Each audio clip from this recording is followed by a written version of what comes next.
tells me he might play it a lot like the way he plays his Uranus, but with more of a fighting chance. Yeah. Because again, in team fights and in huge engagements, Fredrin does way more than Uranus. Yeah, the burst damage, the more damage he takes, the taunts, a lot of crowd control. Again, like I mentioned before, I mentioned this before the analyst stand. It's like another version of Ruby, but with a crazy amount of burst damage for the ultimate instead of a setup. Yeah. Well, ladies and gentlemen, welcome to game number 3 here between NXPE and Smart Omega. Still, again, a lot on the line here for both teams, but specifically NXPE. Let's see if they can take this series here. This is unbridled aggression by Chaknu. You see how well Pizzo rotated, and then the Grok just goes up. Where you going? Where you going? This is a crazy aggressive rotation by Omega early on in the top lane. I think it's needed though. Again, when you have this lane here, you don't want it to be, disturbed really. Like you want to go ahead and grab your buffs early on, continue on from there, and just have a good time. He's going just as fast as Yakai. How'd that happen? He went toe-to-toe, 50-50, the Little Wanderer, and then took both his buffs and now stealing away K's small camp. I think we're just seeing Ryzen with a comfort for him, laying as one of the poison picks of Omega last season, one of the favorite picks of Omega as well. Yeah, and like you guys mentioned, we're not used. Again, it's nice to see Ling coming out here, but a lot of the times we have seen later portions of the game where, similar to Fanny in a way, where if you don't have those, especially the purple buff, you kind of, I don't want to say you're a completely sitting duck, but you do struggle a lot here. And if you compare that to Kaizen on the Sakai, where it doesn't really matter later on, right? Your main thing is to get the heavy spin off, push people away, find setups if you can. So again, it's going to be an interesting thing to see play out here, but still pretty steady for both teams. Turtle's going to be coming up here in just a second. There it is. And you can already see Ryzen just giving this one a go. They got the information that NXP was on the top side. Can they grab this in time? So far, it's looking like they can get it. Look at Chaknu blocking the way. Kaizen, maybe too late to the party. Oh, I was afraid that Ryzen was going to keep his retribution. I was so close. But they do secure it. Omega takes the first hurdle. Yeah, slow and steady pace right now, but Omega are going for very aggressive rotations for a lot of information. You see Chaknu in the purple buff area. Yeah, the mouse with the better airstrike. Yelling, Guardian's barrier. Chaknu says, where are you going, son? And now El Piso wondering where it all went wrong. Kaizen not even going to think about it. Oh, I like the rotations by Itomax and Chaknu right now. They're really stopping the tempo that NXPE Evos can be playing with an even Matilda together. The more they do this, the more room they give for Ryzen, and the less room of possibilities for NXPE Evos. Omega wants to take a bite out of donut. Here comes Kaizen to the rescue. Headbutt. The answer, Etomax with the flicker. No one dies here today. Yeah, and Kaizen really holding close to that heavy spin, though it looked like a saucy target to get. He didn't just commit. Eagle on the Kelra. Too much burst damage. Bombs the old. Etomax with the better airstrike. Chaknu with the wall charge. And the power of nature. Donut gets the Guardian's barrier onto him. Kaizen answering the old heavy spin. Plus Tempest of Blades. Both junglers survive. Not the same story for Etomax. That's an interesting trade up top. Oh, the guts of Ryzen to use the Guardian's barrier that Chaknu used himself to pin down the members of Omega with a heavy spin to be able to secure that kill onto the members of Omega. Yeah, friendly fire. Sword. Yeah. You gotta watch where you're placing that Guardian's barrier because Kaizen's gonna use it. So, I mean, again, it's still, across the board, Smart Omega able to swing a little bit of a lead in their favor here, and already items kind of being a little locked in. Nothing just yet, though, I believe, except there was, I'm not sure if that was Kelra that already had his first item as he rushed it. Yeah, both teams. Let's see if they're going to get the interesting item choices later on. Etomax, about 6 feet short of getting anybody with the feathered airstrike. Was enough to zone out NXPE Evos, though. But looks like Kaizen and Renijay are up to something. It's just Renzio on the scene of the crime. Can Kaizen make this a quick one? Indeed, he can. Walks away with it. It's a 1-for-1. NXPE gets a turtle. Yeah, and with the time spent by Omega to try and go for the turtle, now this time NXPE Evos has a big opening up top to force back Kelra and get more damage onto the tower of the gold laner of Omega. Yeah, so they trade that, right? I mean, similar thing happened with Turtle number 1, where it was just kind of cross map and they had the information that they needed, and then the other team just kind of switched it around. But this time too, Smart Omega still holding on to that minor gold lead, but because they were able to get that plating up top, they're going to be whittling it down a little bit, but still we see NXPE trying to find moments if they can, or they can actually just sit back a little bit and just fight these objective fights later on. Hopefully they can also get into the jungle of Ryzen to really kind of slow down this Ling, but right now I don't think that's possible for them just yet. Yeah, Omega still keeping up the tempo of invades. Jelly Haze, he needs to watch himself. Right now up top, you see there, next play Evos might be able to get a tower, but Omega with a concealed play up top, trying to rush it. Let's see if they can get something. And it's El Piso and Donut. Oh, put on the operating table. The doctor's here. Etomax takes down Donut. And Ryzen gets hit. Oh, it's a circling eagle out to Etomax. Bye-bye, Captain. 1 for 1. That is the gold laner for the roamer. Omega wins that trade. A little bit more control up top is what Omega got out of there. Etomax put himself in a dangerous position, but it was the perfect position in that scenario to make sure that they got Donut down. Oh, this is a dangerous game. Keller's playing. Oh, Filipino Savage thinks not enough to win against 3, not at 6 minutes. The clap back. I was going to say that, you know, that just looks like a struggle there for that Melissa pick specifically, but you know, where do you have to go there? Yeah. Because you don't even have, you don't have a flicker. You're running with the Inspire, right? You're running with the Inspire here, so you're kind of in a sticky situation if you do get caught in the lane. Yeah. And I feel like the Fredrin versus Esmeralda battle is an eternal battle in itself here. REV, I've experienced it before.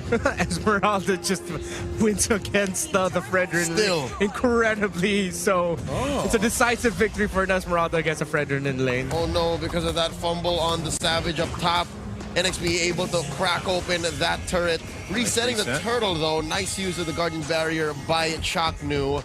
I'm thinking that where does Kelra look for his moments? Because so far it looks like these kill the gold laners moments is going towards NXPE's way. Yeah, again, I think this is just a little bit of a struggle for the Melissa pick. Maybe because also just how mobile NXPE is. I mean, you're talking about, again, having a Matilda there, the guiding winds, even Yelly Haze, right? Being able to fly around on, or being able to just kind of disengage with that real world manipulation. It makes it really hard for Melissa to kind of get in those positions. And again, we'll have to see how it plays out in mid to late game, because so far it's just kind of been steady. And now this is just going to be NXPE taking a turtle once again here. Kind of free. Yeah, but the answer by Omega, given that window, was a turret down bottom and as well the orange buff away from Kaizen. But oh, here's a quick fight in mid. In efforts of pushing the mid lane, tier 1 turret. Next play Evos tried to go in. Etomax answers with a feathered airstrike. Kaizen a little in too deep. Goes for the headbutt. Can he survive this? Chaknu swinging out. There's a guard's barrier. The heavy spin answering back. Yelly Haze, cover fire. He survives. He's out of there. Let's see if he can get his purple buff. Kaizen will not be able to get it. That is a purple buff, more so onto the hands of Ryzen. Yeah. Coming in the jungle. He has to leave this. Taking yo buffs. Tempest of Blades used in a defensive manner. Oh, that's an ult that Omega's gonna need.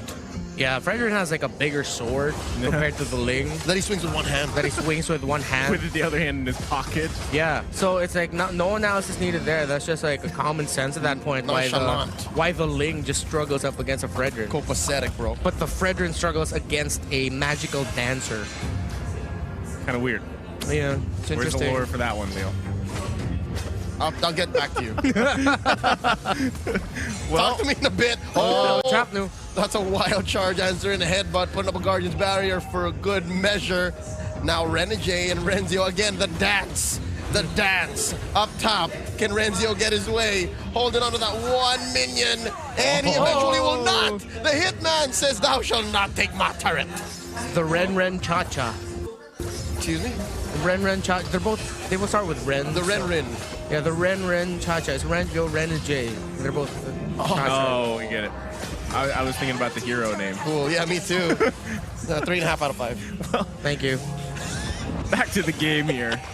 Turret finally doesn't go down. Yeah, actually, so the turret up top does go down. The grab pad eventually falls to the Cha-Cha. And now the first Lord of the game is going to come up here. We're going to see both teams grab the buffs that they need. They might even put pressure here on the top side if they can. But again, I think Smart Omega is just in a good position to actually take this first Lord here, because right now, the main damage dealers for NXPE, specifically even Donut, has kind of struggled here finding the footing, and already we'll see them go ahead and pull out the Lord from the pit, and the dance will start here. But we got to see Ryzen go grab that orange buff on the top side, and meanwhile, Smart Omega looking to find some positioning. Omega has a really good position here. The Chaknu especially. Okay, Zen. He has to be careful there. There's a huge rock in this bush. Yeah. I wonder how long Omega will stay up here until they are forced to go up top. Okay, no, Renegade has left the lane, but Ryzen's going to be clearing it, so no jungler here for Omega.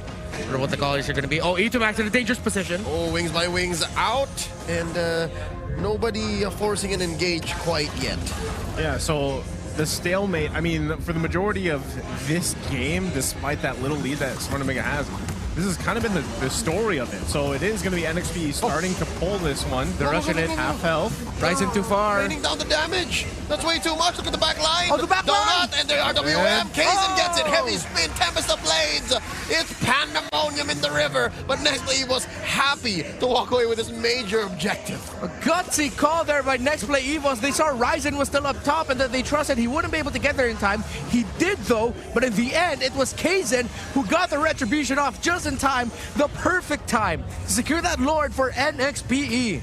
Man, NXPE's timings are really good this game. I mean, very similar to, you know, their game number one, and they're just working with a lot of the, again, the mobility that they have. And I mean, even though Renegade doesn't have any kills, doesn't have any assists, him putting pressure in the lanes is exactly what he is known for doing. That's what he's doing even with a Fredrin, but now in the mid lane, it's going to be Smart Omega pushing this one. Yep, it comes at the cost of RWM and Feather Death Strike. Oh, El Piso going in with a circling eagle, but answered back, taking away those shields. Renzio dances his merry way on out of there. No one goes down. Wow, good call there though. Omega dealt with the Lord really easily, which is Ryzen soloing the Lord there. No wonder why they went for that play in the mid lane. Almost went bad for them, but now the next play was with the counter. Seal play, that's three, hitting three. Here comes Kaizen, the jump in. Ryzen knocked up. Renegade doing so much work. There's Circling Eagle again. Coming in. Kaizen trying to isolate Ryzen. Hit him with a retribution. Tempest of Blades on out. Dashing away, catching that sword. Renzio dancing as well. And it's a party up in here. Omega happy to get that one kill onto the poor Donut. Oh, the mid lane dance is still going on. Actually, Eva's might fumble here if they aren't careful. Chandler doesn't have his ultimate just yet for entry. Both mages, the Eve and the Farsa, both have their ultimates. There's a Feathered Airstrike, but it's going to be enough to zone away next to the Evo as he takes that turret. Just a game of zones right now. Game of zones. I like it. Yeah. Game of zones. Nice indeed. song, bro. And the sound effects. And always me. This is the thing, right? Are you seeing the struggle that Fredrin is having here? I mean, you have the taunt. Yeah. You have a little bit of CC. But even when someone is so low, I mean, it's hard to see the contribution there. I mean, is it just the CC, the tankiness factor for this Fredrin pick? I mean, it doesn't seem like Renegade, too. He doesn't die, but he doesn't make others die either. So, yeah, it looks like he hasn't gotten that perfect opportunity to get the ultimate off. Again, the damage of his ultimate scales off of the amount of damage he takes in a fight. But Renegade, the way we've been seeing him positioning is just going for a sandwich wraparound. Yeah. You know, that kind, wherein the members of Omega have already used most of their damage-dealing abilities against some other members of NXPE EVOS, so that his ultimate doesn't deal as much damage as it could.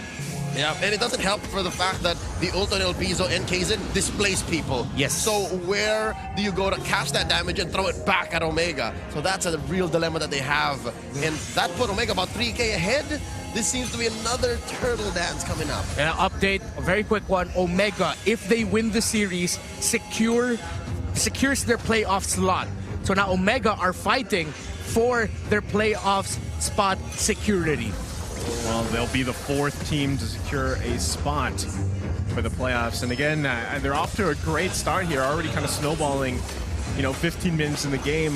I feel like for this next Lord, though, Renegade is definitely going to be needed for this one to really just use this Fredrin the best way that he can. Either take some of this damage, cause the CC, get the taunts off. But it's already pretty chaotic here. Lord's going to reset again. Ryzen's going to have to deal with that. Kaizen also spots out Etu Max here. We can see it's pretty crazy split on the mid lane and even the bottom side. Yeah. Uh-oh. Oh, Next Play EVOS really wants to keep that tier 2 down bottom. Very, very important for them to at least help Donut catch up. Again, 0-3 on this Clint 15 minutes in. Hard reset on the Lord here. Where's Chaknu going? Where's Chaknu going? Into the loving arms of the serpent. He lets go. Okay, well, Lord is just going to be forgotten for now. Still, NXPE can't even get this tier 1 turret down just yet. They're going to be looking to put pressure in other parts if they can. There you go. Does that they hold on to that tier 2? They caught it. They caught it. It's saved. It's saved for now. So you can still see, again, Renegade is just going to go ahead and focus on the top side, put pressure there. No one actually committing to the Lord just yet. They don't want to take the chance. They don't want to risk the chance here. Can't afford it. Look at the damage being dealt out by Renegade alone onto that Ling. Well, Renegade is just going to continue pestering him. This might open up an opportunity for Next Play EVOS, but they lose their tower down bot. Yeah, they finally lost it. Renegade is just going to back off here. Ryzen goes and continues just to take the buffs. Position fighting still here for the Lord. How we're going to work on it. Feathered Airstrike canceled by the heavy spin. And can they blast him? There's the stun, the passive on. The Farsa dropping down where Kaizen was. He gets juked. The sidestep. There's a circling eagle. And the Tempest of Blaze, the answer back. El Piso bites in the RWM by Yelly Hayes, but no one's home. There's nobody to keep him down. And here's the eternal battle. The Renegade Fredrin versus the Renegade. One charge. Another Feathered Airstrike. Down goes the Panda. Donut follows back. Yelly Hayes as well. Hitman run. The CMS. The Chak Mamba surprise. TM patent pending 2021. Oh, Chaknu almost denies Renegade the entry into his base. Renzio with a falling star into that base, and they're gonna crack it. Down goes the Hitman. Down goes the base. Smart Omega takes game 3. Ding, ding, ding, ding, ding. Playoff secured for Smart Omega on the back of the CMS Chak Mamba surprise, giving the victory to Omega. They go party in the barangay tonight. A fiesta in the streets. I think it was the pep talk after game 1 from the CEO Hito and Zapnu that gave him that drive there for the next 2 games. I mean, what a performance. They didn't even need the Lord, right? They just microed around it, did a little bit of a dance, and again, it was, I mentioned this in